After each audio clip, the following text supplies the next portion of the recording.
Worth the read, my take on The Motive. So I've read The Motive, the book from Patrick, and this is just a few key points that I've got out of the book, so you don't have to read 4 or 5 hours on the book, and you can immediately implement it from this video to your business. So let's get to it. So the first point I've got out of the book is leadership equals responsibility, not reward.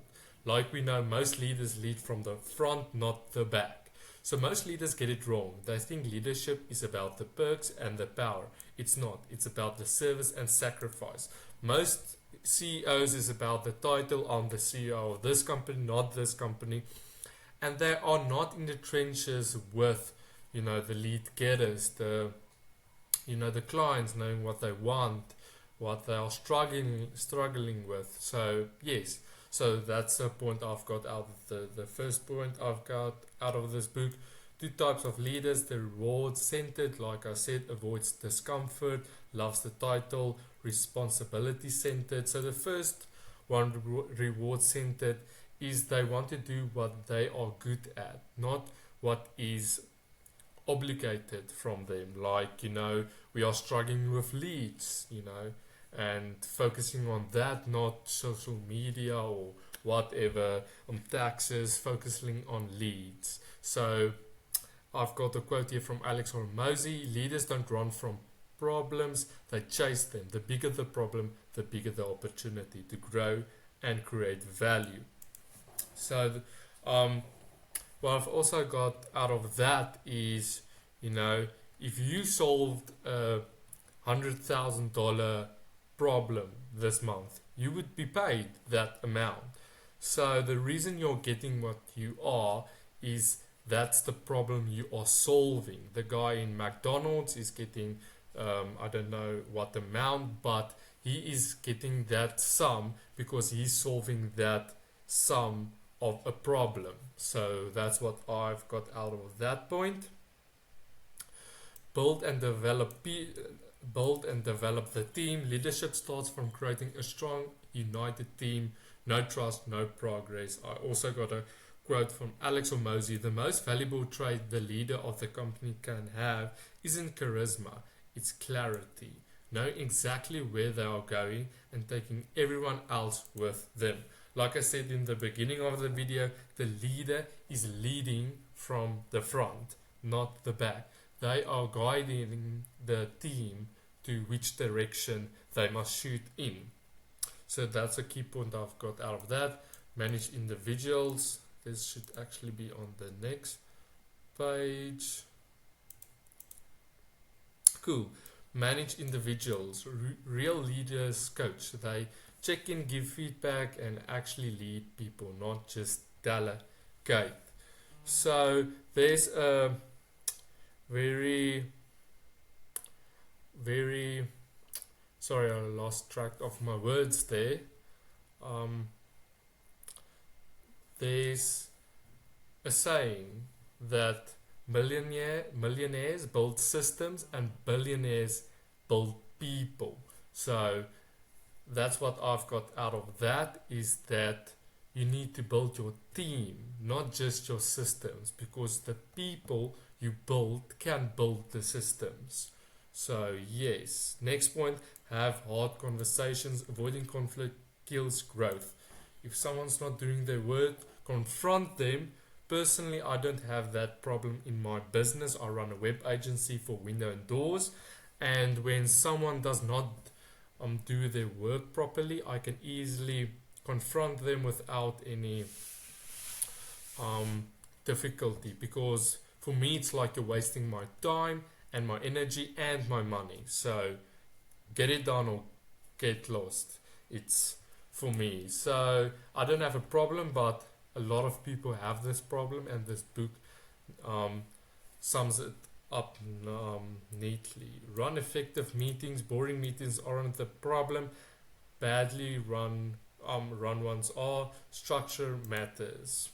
So personally, I don't love meetings, because if you have read the book The 4-Hour Work Week, that says 99% of meetings are useless. I agree with that. Sometimes you must do the boring work. boring work is where success finds you. So that's 50-50 for me. I agree with meetings, but I think most of them are a waste of time. So communicate constantly. You can't say something once and expect it to stick. Repetition builds clarity and culture.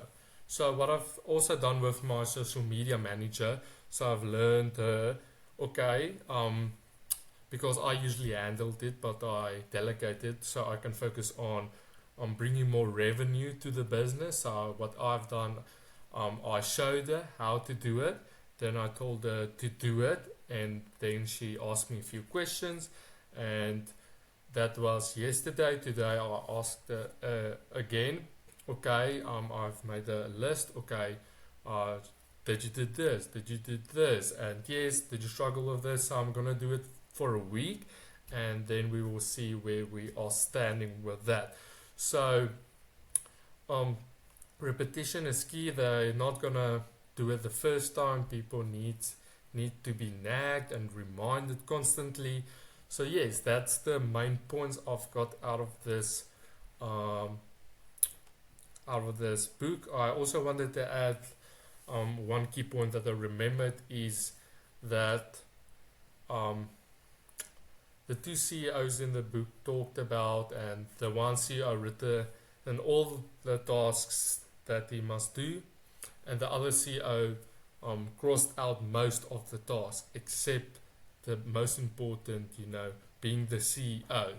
So what I've got out of that is you think you're doing something, but it's a waste of time. Rather than you focusing on pushing for building the business to grow its revenue, not focus on taxes and all of that. Of course, that helps, with the revenue and optimizing that.